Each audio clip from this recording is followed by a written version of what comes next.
In just 4 days, NVIDIA's top-tier RTX Blackwell GPU will officially hit the market, and opportunists are already lining up to take advantage of the launch.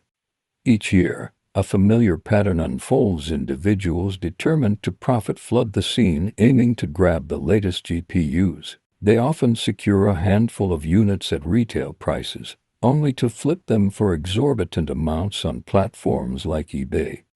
Recent Reddit posts reveal that eager resellers have already set up camp near a Micro Center store, anticipating the release of the GeForce RTX 50 series. The sight is both absurd and fascinating. Although scalpers are likely part of the camping crew, one Reddit user, claiming to be among the campers, commented that the goal is simply to avoid overpaying for the GPU.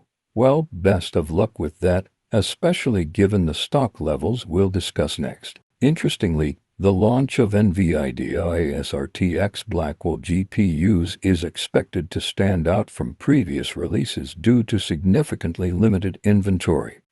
This time around, Team Green is rumored to be offering only a small number of SKUs at launch. Additionally, reports suggest that AIB margins for the RTX 5000 series are quite narrow, making it nearly impossible to find custom models at MSRP. If the rumors hold true, these campers might score big if they manage to grab a Founders Edition model, which could be the only version available at retail price. The campers will have to hold out for 4 days before they can get their hands on NVIDIA's RTX 5090, but their efforts might end in disappointment.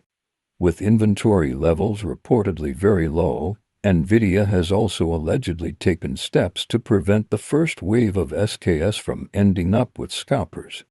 It's curious how Micro Center has allowed these campers to settle outside their stores, but their presence certainly adds an extra layer of anticipation to the launch of these next-gen GPUs.